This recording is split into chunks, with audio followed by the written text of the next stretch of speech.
What is up, guys? Welcome to another episode of Daiba Jiu-Jitsu. Of course, I got my co-host Austin Ogle with me. What's up, guys? Good to be back. Yeah. And this week we're going to be talking about mat etiquette. And so with this topic, I know a lot of y'all already know mat etiquette. A lot of y'all don't really need this episode per se, but this episode is kind of going out to people who might not know and people who may just be starting, or people who may be scared to start jiu-jitsu and they don't know what to expect. So we can kind of give them at least our input, because each gym is going to differ on what their etiquette rules are and what the unsaid rules are. So this episode is really just giving you our perspective on some things that we've experienced and some things that we think could be implemented and maybe should be implemented, but you know, that's neither here nor there. So yeah, I mean, whenever you go start something new, you never want to go in completely flying blind, right? I know my first day of class, I don't know if you remember this or not, me and you showed up an hour early, and it was so that you could walk me through every warm-up that we were about to do. And we did this podcast, but in person. Did we go to a certain portion on the mats and yes, you're like, all right, so what is this? Like, this is the first one. They're going to have you shrimp. This is how to do a shrimp. And we showed up an hour early so that you could get me in a gi. I do not remember. You don't remember that? No, Dude, I don't. We showed up an hour early so that you could get me in a gi, and you were like, hey, so this is what shrimping is. So when he says do shrimps, this is what you're going to do. It was. I probably threw a lot at you. You did. I did not mean to throw at you. I 100% was like, I ain't going to make the cut. You had me. I told you like the second thing, and you're like, wait, what was the first thing again? I'm lost. You had me do like the big like step backs. Oh yeah. The shooting the leg under. The sit outs. Sit outs. There we go. Yeah, sit outs. And I was like trying to mirror what you were doing, but had no idea what the point of it was. So I just felt stupid. But you're like, trust me, this is what you're gonna need to do. You're gonna need to do front rolls, and I'm rolling sideways. Yeah, we did an hour. So this podcast, what we're doing via audio, me and you did in person, and that's funny. You don't remember it because I don't. I remember day one. I like vaguely remember it, but like if you ask for details, I don't remember it. It's still to this day. I remember trying to do, like, you know how you like kind of shrimp backwards, but it was shrimping forwards. Oh yeah, shrimping forwards is like, I still have trouble with it. Yeah, but we spent 20 minutes on trying to do that, and you're like, okay, maybe you just don't get it. And still to this day. I said that? Yeah. Dang. Still to this day, I still don't get it. But yeah. Basically what I had to do to like learn the warm-up for myself is because I didn't have somebody pull me aside and walk me through the steps of how to do the warm-up. And just to put it out there, each warm-ups are going to be different. You go to one school, they're going to have different warm-ups. If you go to a different school, they're going to have different warm-ups. We're not saying that each school is unified in any way or vastly different. There's going to be some things that are similar, but some of the basic movements that you need to know are probably going to be somewhere in the warm-up. Yeah. And so with you coming in like that, I probably should have given you maybe like a YouTube video. No, or... not at all. Not at all. Trial by fire. Here we go. And then, trying to get you to help me tie my belt, because your sister helped me with like just a basic knot, and then you're like, let me show you the Hollywood. And I was like, that's the only way that like clicked to me though. I was like, can someone just tie it? We'll figure it out later. And then it led to me for 3 months trying to figure out how to tie my belt. But no, I think definitely getting that, hey, real quick crash course is what you can expect, made me a lot more comfortable, because had I just gone in and having to watch people do it for the first time, and you see people when they come into the gym and they do their first time doing warm-ups, they're a little hesitant, and I know if I'm in their shoes, and I have been before, but watching people do a move and then I'm trying to mirror it, having no idea what it is I'm doing, and then having them watch me do it, not knowing it's nerve-wracking. Nerve-wracking. I'm going to be uncomfortable. I'm not going to look forward to that part of the day. But mad respect to people who can do that and just choose to keep coming,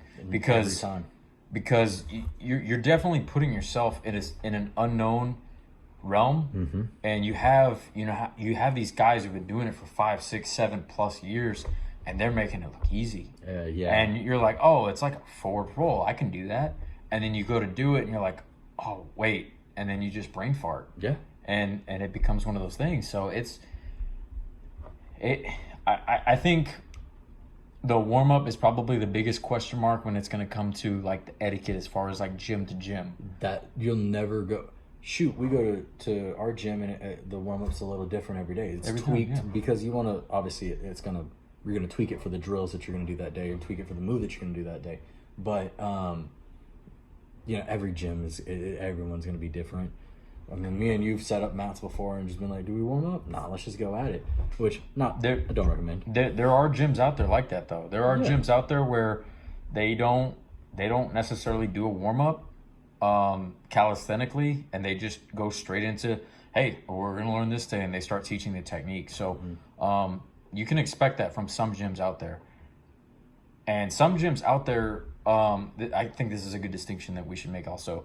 Some gyms out there will actually, when you have like two different schools of thought of warm-ups, you have like, should you get your heart rate up? Should you get literally warmed up? Yeah. Or do you start doing movements that are geared towards jiu-jitsu? Yeah. Do you do shrimps? Do you do arm bars? Do you do triangles? Like, those are like two different schools of thought. Some schools out there will just literally use the warm-up. You're not doing anything jiu-jitsu related. It's literally just to warm up your body, loosen up the joints, and get you ready for get your heart rate up a little bit. Yeah. So, I mean, and like we've said multiple times, it's different from gym to gym. But one thing that is going to be consistent to every gym is respect, right? Jiu-jitsu is a respectful sport, which is funny because it started off not being that way. But when you come out to the mats, right, and you kick your shoes off, always, guys, take your shoes off. Don't wear your shoes on the mats. don't walk around barefoot around the outside of it. But like, you got to respect the mats that you're on. do right? not ever step on that. I think that's a pretty universal thing. That I have never seen anybody make that. Let me rephrase it. I've never seen anybody make that mistake more than once. Yeah. No shoes on the mats, guys. The floors are dirty, right? You can only clean the floors so much. Well, and there's a bunch of gunk that gets caked up on the bottom of your shoes too. Yeah. You don't want to be rolling. You stepped in dog turd a couple days ago. You're never gonna fully get it off your shoe. Now you got dog turd on the mats. Now I get my face mushed in the mats by the big dudes, and now I got pink eye. So I mean, you don't want to bring the nastiness from the floors onto the mats. Part of respecting the mats. Respect your training partners. Respect your training partners by not bringing the dirty feet on the mats, right? Hygiene, stuff like that. I mean, and we'll get into the hygiene factor a little bit in here in a little bit. But just to backtrack just a little bit, I guess whenever you come into a school for the etiquette thing, most gyms are gonna have, like, if you're a consistent student and you're coming day in and day out, they're gonna have a way of signing in. Some gyms, always log your hours. that is their way of tracking your progress. Some gyms don't really track the progress, and it doesn't really matter if you sign in, but I would always make sure you know what the step is when you come in, if you need to sign in or not. It's a good idea to think about that whenever you're first coming in and you're just getting started. So, and I think this isn't even necessarily something that's just jiu-jitsu. I've talked to some coworkers before who he has extensive training in karate and some other martial arts that I've never heard of, and some stick fighting stuff or whatever. And the first thing I told him, like, when he was like, "Oh, do you train?" I was like, "Yeah, I train jiu-jitsu and do a little striking here and there." The first thing he said was, "Log your hours," and I was like, "Well, yeah. I mean, we check in," and he's like, "No. Like, you need to make sure and log your own hours, because if there's ever a discrepancy, someone's like, man, I haven't seen you in so long. Like, I don't feel like you're ready for the next test or the next promotion." And you're like, "Well, look, here you go." Not only that, it keeps you accountable. And I was like, "Well, I mean, I do that. I do that when I sign in every day, so the school has it, but I also do that on my own." And he was like, "Perfect. It doesn't matter what you do, log it. Always make sure you log it." I guess I see what you're saying. Like, if there's like the computer goes down or whatever, or there's like a software update and it just deletes everything for some reason, now you have like a backup. Yeah, right? Which, I mean, it's always good. Like he said, keep yourself accountable. We've talked about it before because we do the same thing. We log our hours, and it feels good to write that class in there. Oh yeah. But, sometimes that is what keeps me accountable of going to class, because I know that if I'm not about to write another entry in my book, that I'm like, man, somebody out there, they're logging another day, and I'm not. Exactly. And so that honestly, it's an accountability factor for me sometimes, just to log that. And just to take that a step further, like it helps solidify some of the things, because I have a section in my notebook where I write down what move we did, or if I felt strong in this, or if I didn't do this well today, or whatever it may be. The notes section actually helps you solidify some of the things that you're trying to get good at, if you look at it from an academic standpoint. And you do. I gotta be honest. I'm a nerd. Yeah, I was about to say, you took the words right out of my mouth. You use jujitsu as like a college course. Like I want you to know, like, we'll do class, and if he has his notebook with him, we'll sit in the car for a little bit while he takes notes. Seminars that we've gone to, we're about to go roll, and the timer goes off, so everyone's getting started rolling. And he's like, hold on. And I look over, and he's jotting down, writing notes. So I'm sitting here like, dude, we're 2 minutes into the roll already, and I haven't. I'm gonna forget it. He's sitting there, you're gonna forget it. I'm gonna forget it. But he's sitting there taking notes, and he is a fanatic, and I tip my cap to you. I'm actually wearing one, so it's not a metaphorical. But eventually we'll get video in here. Yeah. We do plan on getting video in here, guys, and adding whatever we need to do it. But you take it that extra mile, and you could see it in your game that it benefits you, because you never really will forget a technique. You just may not be working it, and even if you do, you just go back and roll back your book and you're like, oh yeah, there it is, and then you got that refresher. I went with the basics, and I just put an hour in, and I'm like, got that day, cool. And I did it in blue pen, like, all right. And that's it. You could ask me, what would you do that day? And I have no idea. So I'm not gonna lie, some of the entries that I've put from like years back, I'll look at them and I'm like, man, I don't know if I could recreate that today. I think I know what I was talking about, but like 100%. You ever have that issue where you do an abbreviation and you're like, I don't even know what that abbreviation is. What was I doing? I'm pretty consistent with my abbreviations. Like I do, like in my notebook, I'll do TD for takedown, and for half, I just put 1/2. Okay. For deep half, I'll do D 1/2. Like I just do little stuff like that. That all makes sense. I have an issue if I overcomplicate it, and I'd be like, I don't even know what these letters mean. Did I do algebra to write this down? But that's completely way off. It's like a karate term. You're like, what is this? Like, when did we work front kicks in jiu-jitsu? We went way off topic right now. Yeah, we did. We're not even on etiquette anymore. But basically, like, if you can find a way to log your hours, that's always a good thing. I would say, is like bringing it back to etiquette, because that's what our topic is. I would just say try to make sure, if there is a logging system, you check in with the owner, you check in with the black belt, and you make sure that you're doing the right thing by logging it in the system. They know you're coming consistently. Some schools it'll matter, some schools it won't. So it also gives you an idea of like, hey, I've been coming pretty consistently for a year. I should be up for minimally a stripe. Well, sometimes people don't know. Sometimes people, and I think that could be a good topic for another podcast episode. But like sometimes people don't know. Like, should I expect a stripe in 7 months? Should I expect one in a year? Every year I get a stripe, or like you can see the consistency of it. So it definitely does help. Logging hours for sure was definitely something that you should do. It holds yourself accountable. It kind of holds your school accountable. It gives you an idea of where you're at, and I mean, it just overall helps to kind of keep an idea of where you're going and keep you on your path, right? Yeah. So let's like imagine like we're walking in or whatever. Let's go along that path. So you're walking in. You log your hour for the time, whatever. You say hi to whoever's at the front, because there's usually going to be someone at the front. Make a comment how hot it is. Yeah, because we're in Texas. Yeah, it's brutal. And I guess the next thing I could say is to make sure that your nails are cut. Yeah, nails and toenails. There's nothing worse than having somebody, in your guard, and your legs are wrapped around them, and you bump them forward, and their hands come out, and they accidentally, can't posture out as where they wanted to, and now they come really close to your face, and now they scratch you, and now they poke you in the eye or something like that. And eye pokes is what I was about to say. It's a combat sport, and the thing is, you're not going to be able to prevent eye pokes and hands to the face, accidental punches, stuff like that. As much as we'd love to be able to say that you can, it happens. The least you can do is make sure that you're not going to cut me when it happens. You know, nothing worse than an eye poke when someone has long nails. Like that, you can really do some damage. So what I've done is I've also started carrying clippers in my bag. I have clippers in my car, and most gyms will have clippers at the front desk. Sometimes, not all the time.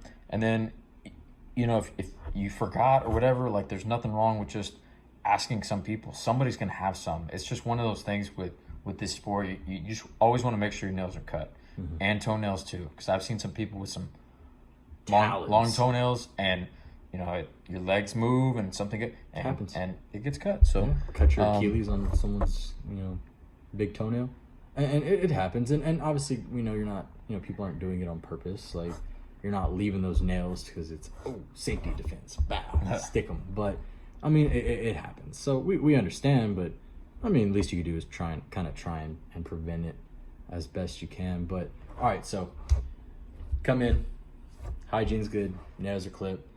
You took a shower beforehand, because if you're coming in a night class and it's been a long day. If you have time to shower, it's probably not a bad thing. Maybe some clean chones. You're gonna get really up close and personal with some of these people. Some of the moves that you do, they might look a little awkward, and they require you to get a little close to people sometimes. Yeah, so absolutely. I think coming in and trying your best to, you don't have to like put on like cologne or perfume or anything. You're not going on a date, but make an effort. Yeah. I think that's what we're getting at. I mean, you wouldn't want to put your face into somebody's armpit when they haven't they've been working all day out in the sun, and they just so happen to forget their deodorant that exactly day. You don't want to do that. So last thing you want is somebody to have to do that to you, right? Or someone goes for a mount, high mount, S mount, something like that. You don't want to be getting mounted in someone having not showered or is wearing dirty clothing, and that area is near your face. It's an uncomfortable situation to be in, one, and two, I mean, it's kind of gross. So keep yourself a little bit cleaner. You don't ever have to really worry about it. And no one's ever going to call you out, and if they do, then one, two things: either they're mean or you stunk. But do you have another subtopic, or can I add on to this one? Let's see what you have. Well, if you're adding on to it, I was ready to. I was gonna add on to it and take it one step further and just say that you got your body clean, your nails are cut, you signed in. Also, guys, make sure you wash your gi. Some gis, and there's a bunch of different ways of cleaning them, obviously, but you always want to come in with a clean smelling gi. There's people I've rolled with sometimes, and it's a natural thing for your gi to start accumulating a scent, happen. And I think the best thing to do is whenever you get home to just immediately wash it. That's all I was gonna say about that. I agree. That's definitely. I mean, plus you want to keep the mats clean, right? First thing, right back to the beginning, respect the mats. You want to keep them clean, and coming in with the dirtiness of the day or the dirtiness of previous rolls on your gi, that's how staph and stuff spread. One person gets staph, likely a bunch of people are going to get staph, and staph sucks. It can shut down a whole gym for a little bit. So I'm glad you said that, actually, because that'll actually lead into this next point. You cool if I have at it, buddy? I don't know if you were gonna go down a subtopic. So with staph, one of the things, and I've been rolling for a little over, coming up on 3 years. I've gotten staph, and you're bound to get it. The way that I got it, I am a firefighter, so I do have to shave my lower half of my face every third day. So one of the days that I was going in, happened to be shaving kind of quickly, and kind of nicked an under part of my neck, and it was fine. I ended up going to work, nothing of it, and I ended up going to jiu-jitsu class the day after my shift, and even though it had closed up and sealed, I was on the mat, and it ended up opening up just a little bit And with all that bacteria on the mats, the sweat, the blood, the whatever, I got staph. Yeah. So it put me out for a little bit. There's nothing wrong with it. Doesn't mean you're gross. Doesn't mean you're nasty. It happens. It's just something that happens in this kind of thing. It's very prevalent in wrestling too. So the best thing you can do that is just kind of monitor yourself, and if you do get it, just let the gym owner know or whoever, and that you're not going to come in for a little bit just because you're worried. And 99% of the time they'll understand. Yeah, I mean, I know Donaher. I've heard Donaher talking about it before, about the extent that he goes to make sure that his mats are staph free. Sorry. Like I've heard him talk about new people that come on the mats. If he doesn't know you and you're like a day pass person, he will make you show him underneath your rash guard, make sure you have no welts, anything like that. See, that's extreme. That's another level. Yeah, but when you're John Donaher and right, you could do whatever you want. People are gonna say yes, sir, and they're gonna do it. But so all right, come in, nails clipped, gis clean, body's clean, good to go. Right, shoes are off. You step on the mats. First thing you do, you step on the mats. Bow. You bow in. Bow in. We're still on the respect the mats thing, right? Respect the mats, respect the art. Bow down. Doesn't have to be a huge bow. It can be a quick one, a little one. It's really for you. I know it's for me. I like to do it whenever really no one's looking. Just a quick and the bow, like so the hands come to the side, you tap the outsides of your thighs, and you just do a little head bow, and then just you're stepping on the mat, and that's it. Yeah. And you can even do that sometimes whenever you're coming up to people, like shaking their hand. You can do it. And I with the school that we're at, we tend to do that. Not every school is gonna do that. Not every school cares. Some schools care more than others. We're just showing you and telling you what we've experienced. So yeah, when you come on the mat, always bow to the mat. Respect the mat. Respect the art. Yeah, and I mean, bow to your opponents, your training partners. This is a respectful sport. So always show everybody as much respect as you can. So, all right, you bowed in. Where are you going? So with how our school does it, and I 100% agree with this, you always want to greet the black belts first. Even if say you come in late, whatever the deal is, it's always a respectful thing to just come in and say hi to the black belt first. And some schools are strict when it comes to this, as they'll say like, come say hi to the black belt first, and then the brown belts, and then the purple belts, and then you just keep going down. I think the main thing with our school is you just say hi to the black belts first. Yeah, and I mean, let's be honest. The upper belts are walking in late anyway. Yeah, they're not even there for the warm up. So what does it matter, right? They're coming in while you're all stretched out. That's funny. That's just so true. I think that's in every gym.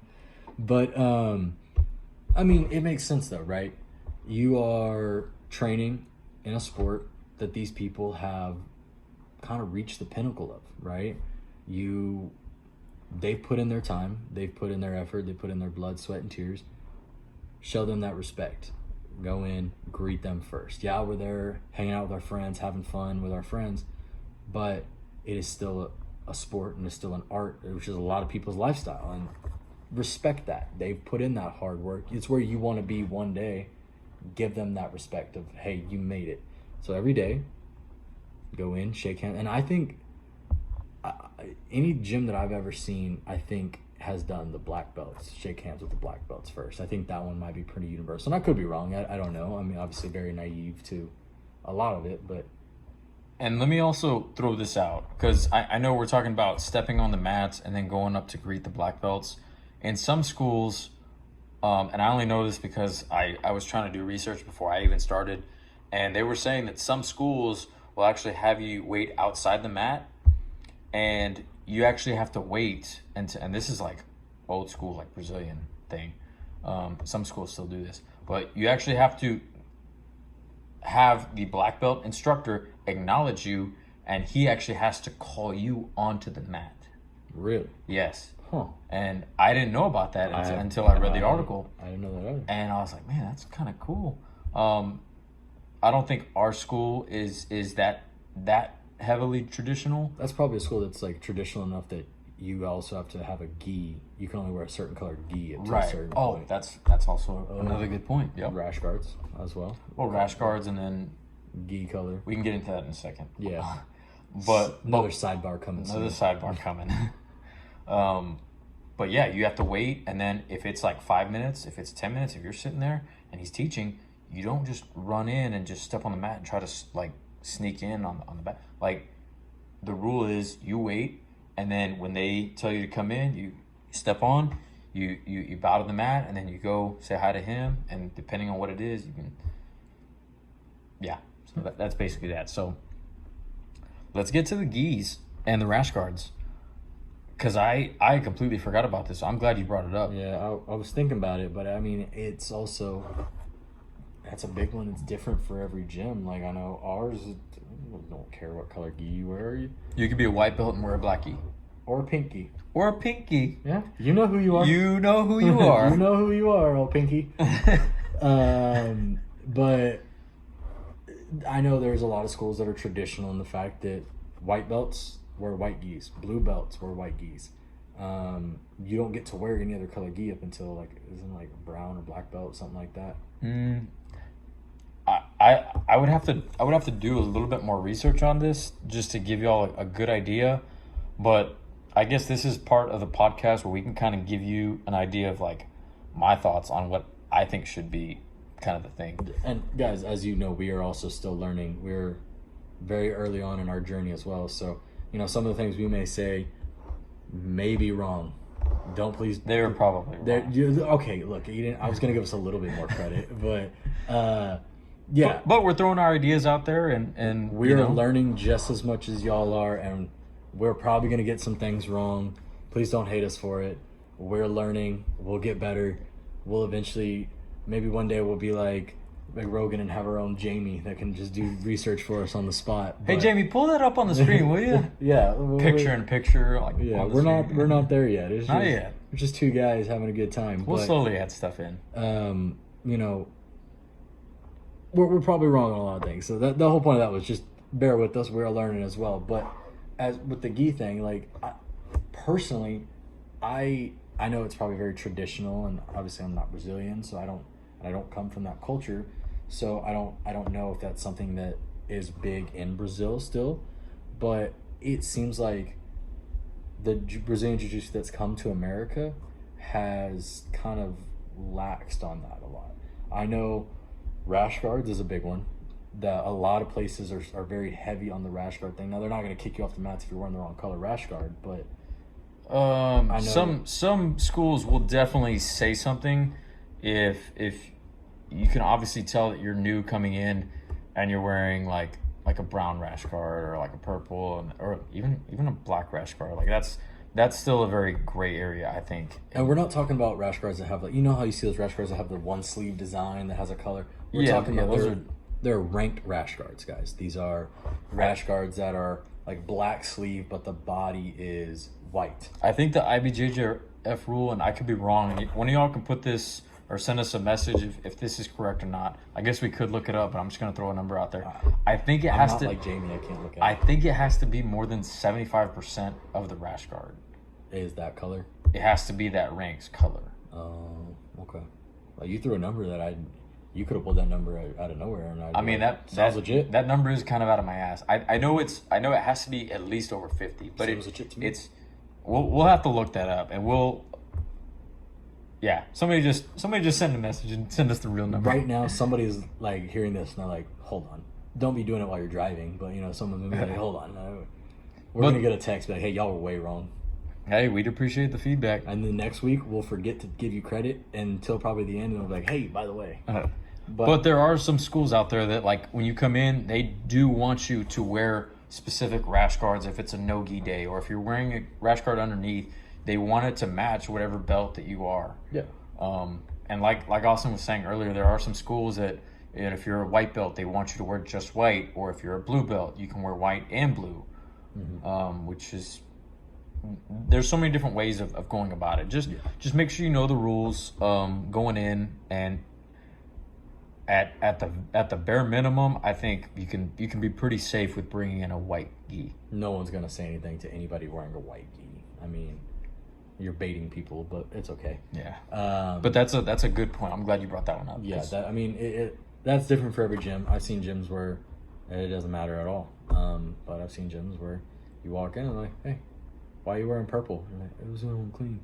Well, nah, you're gonna get some crap for that it, doesn't fly sometimes. Yeah, and some people are gonna give you crap, and that's part of it, just because we're all dogging on each part other. of it's part of the grind. But all right, so let's see. We've bowed into the mats. we bowed in. We said hi to the black belt first. We've made our way. Everything's clean, nails cut. We logged in, and we Say hi to your are friends. wearing the correct color. Okay. Hypothetically, if it's a school that wants you to wear it, Okay. we're doing it. All right. We said hi to the friends. Now what? All right. So doing your technique, right? You gotta learn the drills. Doing the drills. Not really much of an etiquette to the drills, I'd say, because we're all learning it at that point, right? Same with the technique. I mean, if the technique's submission, don't wrench it on somebody. But I mean, that kind of I feels like goes without saying, but you never know. I will throw this out there. I do think there is a slight etiquette thing on drilling, because there's been some time, and it's only been a handful. It only happens every now and then when somebody new walks in, you're doing the drill, and they're legit trying to defend it like we're going 100%. And maybe they don't understand that we're kind of going through the motions, but like you kind of need a body, you know what I mean? And so you don't always have to play 100% defense. Sometimes you can do the defense that you would need to do, but just don't do it as hard or don't do it as fast, or kind of like, I guess, play like a skeleton defense. Yeah. Like I don't know if that I sense. get what you're saying, and maybe I can try and help here. But the first couple reps of doing the drill, just be a body, right? Just be a lifeless dummy. Well, maybe not lifeless. You know what I'm trying to say. No, because I've had people like that too, and it's like, hey, like, put your hand here, because All right, help your partner to get the movements There you down, go. right? The I think first that couple, sounds better. and then once you both have kind of like, all right, we've got an idea of the movement. Wouldn't say mastered it, but we're comfortable enough with it. Add a little bit more resistance. Don't make it add just a little bit more. Don't make it so easy. Let them see what it's like to have to kind of fight to it. Not fight's probably a bad word, but Make them work just a little bit harder to get it, but still let them get to that, to where they complete the full rep. yeah. But you're not going 100% resistance, because then at that point nobody's learning, and then because Well, and when you're learning new techniques, it's gonna take arguably hundreds of thousands of reps before you get super comfortable against someone who's full resistance, trying to stop you in a match. It's competition, and they're really trying to not let you have it. Yeah. So, I mean, just kind of feel it out. I think that goes without saying. yeah. But that's a good point. No. So, From there, then you have, all right, it's time to roll. okay, Let's get to the meat and the potatoes of the whole There we go. reason we're here, right? there we go. Time to roll. My favorite part, and it's weird, shouldn't be my favorite part, but there's something about it. There's a swagger to it. When you do it, that slap and bump, right? Right here. You're gonna do it, you're gonna hear it. All right. Video one day will come and you'll see what we just did. But you and your training partner, you're gonna slap hands, right? Slap hands, and bam, and then fist bump, right? Dab them up, dap them, whatever it is. There's just something about that. I don't know. And what he's describing is basically the gesture between two people about to spar that signifies that y'all are about to start 100. Like, It's go time. I don't want to say 100%, but yeah, it's basically go time. Like, let's grapple. It's respect. Yeah, it's basically starting the round. It's like saying good luck without saying good luck, right? I mean, for lack of a better way of putting it. Okay, I got a good analogy. So it's we've all seen UFC fights and boxing fights. Touch gloves. Touch gloves. There we go. Yeah. That's the perfect analogy of it. This is just the way of touching gloves. And then some competitions will do this. Some people will do the same thing. In some competitions, nobody's gonna slap bump before you start, and you're just gonna go straight into it. I've seen that happen too. I would reach out for a slap and then them not do it. Nah, I would get my feelings hurt. Yep. But that's okay. I'd get my feelings hurt too. Wow. But, All right. Douchebag. But dude, I don't know why. Just that feeling. There's a swagger to it. It's like it kind of seems like, and I kind of know what you're saying. It's like all fun and games. We learn technique. We went to go get some water after the drills. Okay, now we're starting. Okay, we're gonna roll. We slap, bump. Okay, now it's go time. And then now, at that point, I think, and I don't know if this is for you, it seems like the world, like the view, just goes from here just to laser focus in, and now it's like not like tunnel vision, but I don't see anybody else. Yeah. Like I could be bumping into the next people, and I wouldn't know until I'm actually like less than a foot from them. Yeah, and so that's actually with a lot of sports, and I know in a lot of these episodes I've kind of made references to other sports, but I grew up watching sports, so I'm able to do that. But, well, this channel is also about other stuff too. We're gonna be talking about other stuff too. Yeah, but go ahead. So continue. A pitcher, when he comes up on the mound, right? You got crowd of people around, everyone's heckling, trying to get in your head, and he narrows in, and the only thing he sees is him and his catcher, right? I've heard a lot of pitchers talk about they don't even see the batter. They narrow down. They put their blinders on. It's like a horse race. Horse races, the horses have blinders on their sides, so they're not focused on what's going on around them. They're focused on what's ahead of them. It's the same thing. I think once you bump and now it's time to go, and you're right here. Okay, I'm looking at this dude. He's moving this way, so I'm gonna move this way. And then you start playing the game of chess, the game of jujitsu chess, Human chess. and I don't know, man. It's just cool. It is cool. I like it too. I know exactly what And you're saying. sometimes so let's say that, okay, there's a break in the action, right? You have started to roll into another two people's roll, which, before I continue on that, two groups of people start to roll into each other. Who moves? So the traditional rule when it comes to this, and this is another one of those things that you just kind of find out with attendance, it's basically whoever has rank. So say me and Austin are rolling. We're two blue belts, and rolling next to us is a blue belt and a purple belt. Okay, and we come up to a point where we're kind of stopped. We sense that we're getting close to somebody, and they've kind of sensed that they're getting close to somebody as well, and they're looking over at us. And we all four kind of just look at each other real quick, and it's kind of one of those things where the etiquette in this circumstance would be, if you have less rank, you're the one that moves. And most people come to find that out. Sometimes it doesn't end up happening that way, sometimes. But that's kind of a general rule to go by. And they'll typically wait for you to move. Yeah. And as long as you have the position solidified to where you're like, okay, what were we in? We were in half guard. Okay, knee shift. Okay, yeah, let's move. And then you can get right back into it. Or you can start standing up again. Yeah, but it's that break in the action. Yeah. So I wanted to kind of go off on that trail and come back to it. So the people with the lower rank moves, right? If you got two black belts going at it, everybody get out of the way. Everybody get out of the way. Those beasts are going to take up the whole mat, and you just respect it. But you roll in two people. We're both white belts. Two blue belts are rolling. We roll in. Okay, time for us to move. So we move, go back in the same position. If that's what we agree on, go back in the same position we start, and slap bump right back into it. Slap bump right. And that means always slap continue bump it. into it. Even if you were in half guard with a knee shield, and now you're moving because you had less rank than the other people, and you decide to go back to half guard with the knee shield, before you start, you don't just start going. It's etiquette to slap bump again to start the match. So And it's letting you know, all right, we're both ready and go. It's like a 3-2-1 go, but it's not the confusion of go on three then go on three. It's go on bump. yeah. But all right, got your rolls. We're respectful to our partners. We fist bumped. We did everything. We come down into class, right? Your time is up. You've had your 5 rolls, 6 rolls, something like that. Line back up. We missed a part. Lining up.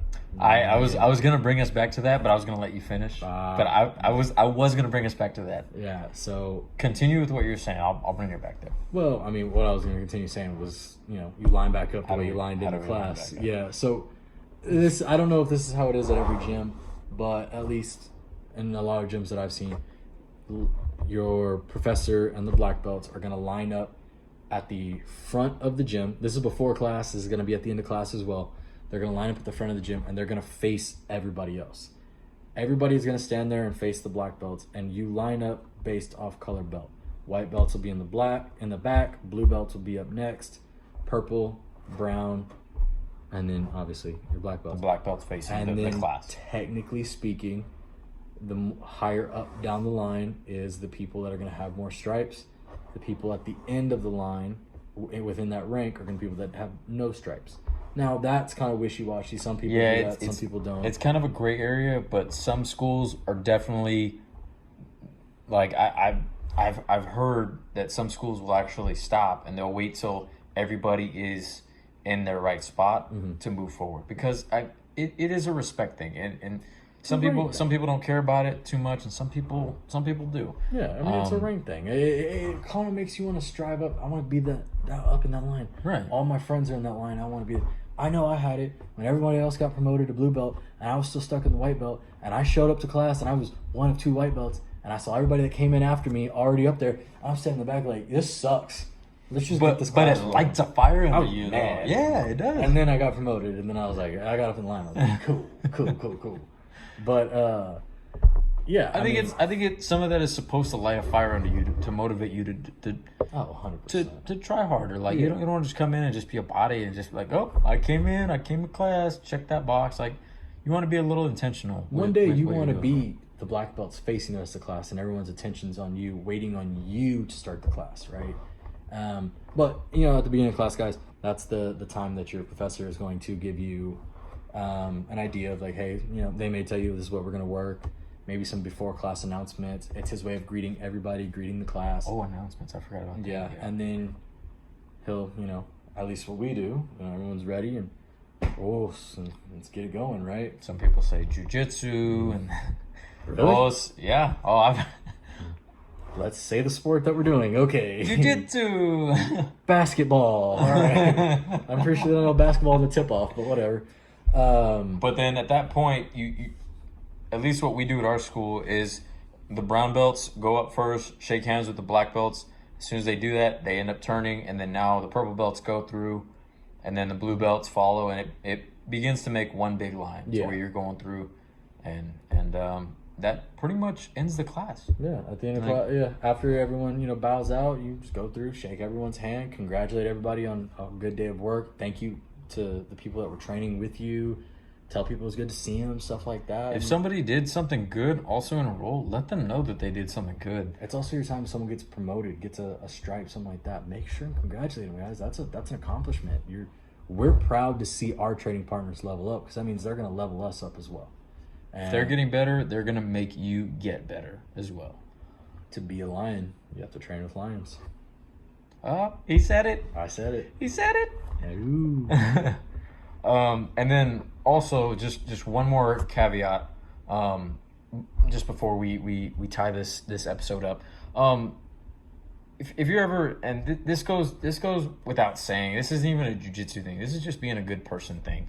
If you're ever talking about anybody and they're not around, because it does come up, always make sure you're saying something positive about them. If they did something good, always look for the positives of what they did, or if they're doing something good, or if you noticed one thing, there's always something good to say about someone to someone else, even when they're not around. So that just goes without being a jiu-jitsu thing. That just goes for any kind of thing. So one thing that I like to do after every roll, when I hey, thank you to my training partner, and I give them a hug, thank you for the good roll.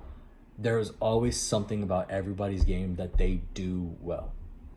And no matter what, someone has something that they do. Whether it be top pressure, they're quick, they're fast, they're strong. They have a certain submission that they're lock in. They got that one locked great in, with yeah. sweeps. They're great with transition. Great with defenses. Something like that. Make sure and tell your training partner, like, hey, dude, your top pressure was incredible. I could not do anything. Keep that up. That is a strong point in your game. Use that, because that is something that's gonna make you go further. And it'll solidify in their mind. They're like, oh, okay, he said this. Like, I got to make sure that because if it is an upper belt, lower belt thing, like they might not see it in the lens that we're seeing it. Yeah. So something like that can go a long way, and it takes just a second to say. Exactly, and it's It feedback. rhymed. Oh, I see what you did there. And it's feedback. Yeah, but it's feedback. So if we have a good roll, or we have a roll, and I get smashed, okay, let me rephrase that. We have a roll, and I'm getting smashed like always, and somebody tells me like, hey, you know, obviously like that roll might not have gone the way you wanted, but dude, your transitions are really smooth. Keep that up. Then I know, okay, so I still did something positive. Even though it was a negative outcome, I still did something positive. I can build on that positive.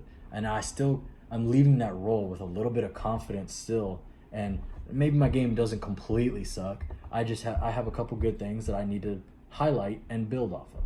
So say something positive always. You know, guys, we're there to have fun.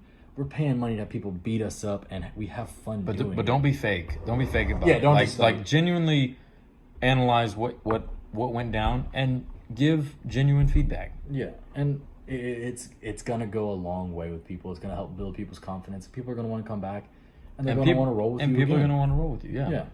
Yeah. Sure. But you know, guys, like we've said multiple times throughout this podcast, every gym's different.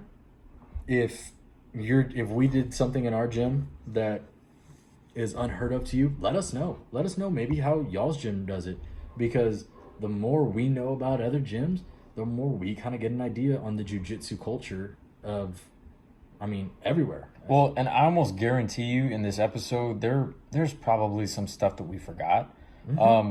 We don't have like we forgot the lineup right at the beginning. Yeah, I mean, yeah, we forgot that. Job one. We have a couple notes in front of us to kind of keep us on subject as we're going through this podcast, but we don't have extensive notes written out. We have maybe like, I don't know, less than a paragraph written down. I'm not even, and that's why I like doing this, is because we're talking. It's flowing. Yeah. We're having a conversation. It can go anywhere, and sometimes we stumble into really good points. Sometimes we sound dumb. But as long as it's kind of funny when we sound dumb, it's okay. Someone's getting entertained by it. But, you know, I feel like, you know, we covered quite a bit on the mat etiquette, and I'm pretty comfortable saying that, you know, we probably missed some stuff, but I think we got a good bulk of it. I think we got a good bulk, yeah. If somebody is hesitant to get out there and try it because they don't want to feel like the new guy, I feel like we've given them enough of an idea, like, hey, you can be comfortable walking on the mats. You have an idea of what it is you can do. Now you're gonna be ignorant to the moves, but everybody was. You got to start somewhere, and the first step is through the door. And all the upper belts, like whenever you come through the door as a brand new white belt, and you get handed your white belt, like, dude, they all respect you for even walking in. Mm-hmm. So just always remember that nobody is judging you. If anything, they respect you for the mere fact that you're putting yourself out there and you're doing this, something that a lot of people don't do. Yeah, absolutely. A lot of people talk about it, but they're never about it. You were talking about it and decided to be about it, and that goes a long way with anybody. So I just really want to make a point here and tell you guys, you know, we've been getting some really good positive feedback, and guys, we cannot tell you how much we appreciate it. The fact that we know people are listening and they're enjoying what we're doing makes this so much more fun, so much more enjoyable. Guys, keep telling us feedback, and it's not gonna just help positive. us Tell us some negative too. Yeah, tell us. Hey, fix this. Hey, because this is for everybody. We want to make this a community, right?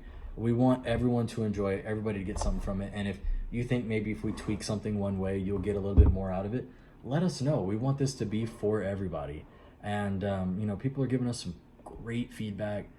Really, really loving it, guys. It makes our day when we hear stuff like that. And we're talking about our story, right? And how we're getting involved and how we've journeyed, and we're, you know, going to continue this journey, and y'all are going to be alongside with us to hear the journey as we go on. But the thing is we want to hear other people's stories too. So we're going to kind of start, and we've been talking about it. I think we're going to bring some people on with us as well, and have some guests come in and tell their story, because I guarantee you some people are going to have some really cool, really cool stories. And I'm fired up to hear them, man. I really am. I love hearing people's story and their journey, and man, I can't wait to do it. So we have a couple people I know in the next couple weeks that we want to bring on. We want to listen to their story, and it's kind of just one of those things where, like, you know, you get to know these people throughout the sport, and you kind of get to know little tidbits about them that you didn't know had you not been introduced through the sport. So some people have some really cool stories, like Austin was saying, and I think y'all will enjoy us hearing people other than us and hearing other people's stories. Yeah, so. our voices can get a little monotonous, so we're gonna throw some new ones in there, and eventually we'll get some visuals. But I'm gonna have to. The visuals are coming. Trust me. I gotta work on some stuff. I got a face for radio, so if we're gonna throw a video in this, we're gonna have to do some work. Get the mustache popping. But all right, guys, that was this week's episode. I hope y'all enjoyed that, and then we'll see y'all next week. Later, guys.